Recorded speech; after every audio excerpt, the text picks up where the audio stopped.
Урматтуу Өткөрбек Исылбекович, менин суроом төмөнкүдөй эле. Сиз докладыңызда айттыңыз, ТЭЦ-те 50 миллион долларга эле 90%-ын оңдоп ишке киргизсе эле болот эле депчи.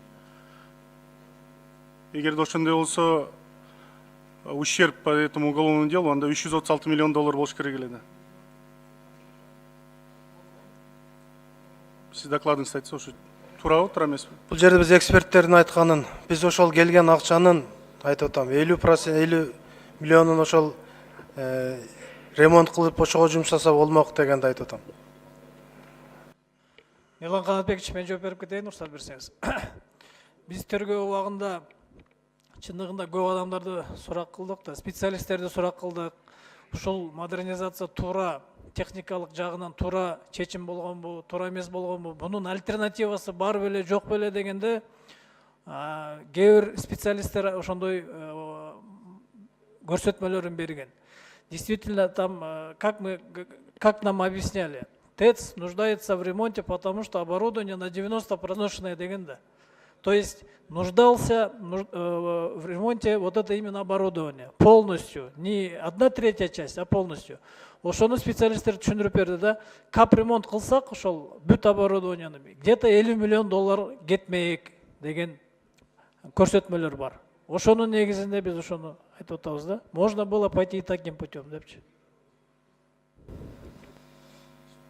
Мне кажется, по уголовному делу вы должны давать точную информацию. Если экспертиза вывела и определила ущерб 110 миллионов, то мы должны говорить о 110 миллионах.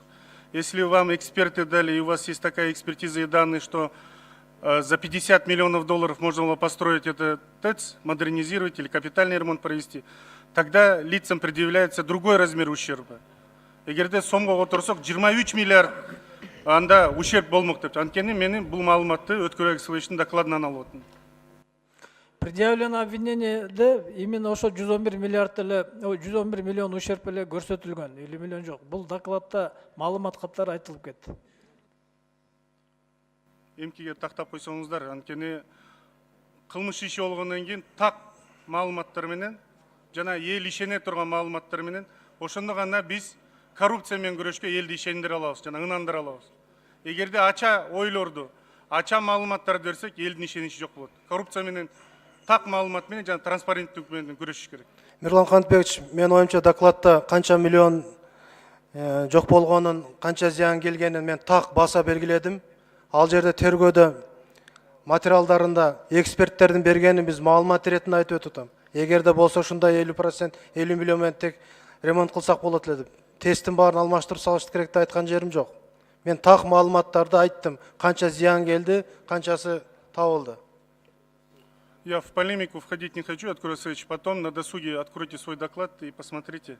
Бизге тиги таблого коюлган маалымат боюнча ошондой берилип атат. Экинчи маселе. Правительство.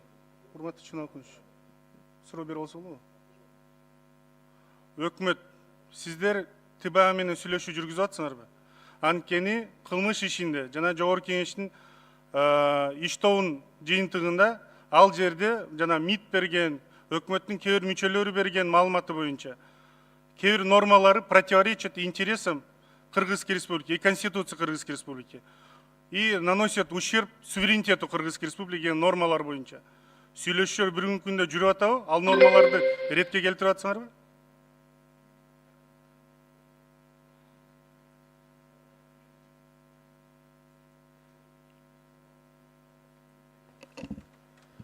Электр станциялар тармагынын башчысы. 220 замечанияларда ошол бирөөсү перевод интерфейс русификация кыламыз да ошо келишимде.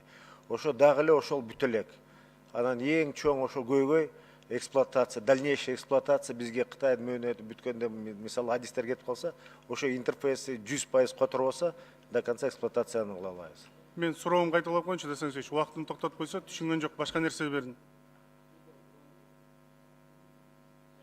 Суроо башкада болчу. Ал жерде норма болчу. Юрисдикция для рассмотрения. 10 секунд. Мен суроомду кайталап атпайм бир аз. 10 секундтан кош берем, 10 секунд. Ал жерде юрисдикция Китайская Народная Республика болуп калган жерде. Ошону өзгөртүү боюнча сүйлөшүү жүргүздүбү, жүргүзгөн жоксуңар?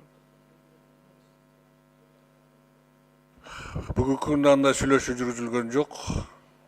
Процесстер бүтсө анан кийин болот го дейм. Азыр эч кандай сүйлөшүү жок Чүбей тарап менен. Укук коргоо органдарына жанагы в целях угодничества для создания условий.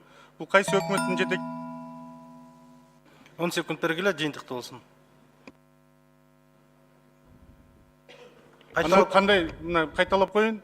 Мына в целях угодничества для создания условий карьерного роста деп айтып атасыз да.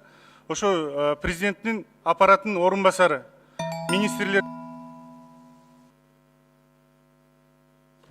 ошону айтып атасыз да бүт баарын жоопкерчилиги бар деп. 2 секунд. анда кимде ким бүгүн өкмөт президенттин аппаратынан өкмөткө же болбосо жогорку кеңешке үстөмдүк кылса алар кийин кылабы? Бул факты менен айтайлы. Караш керек.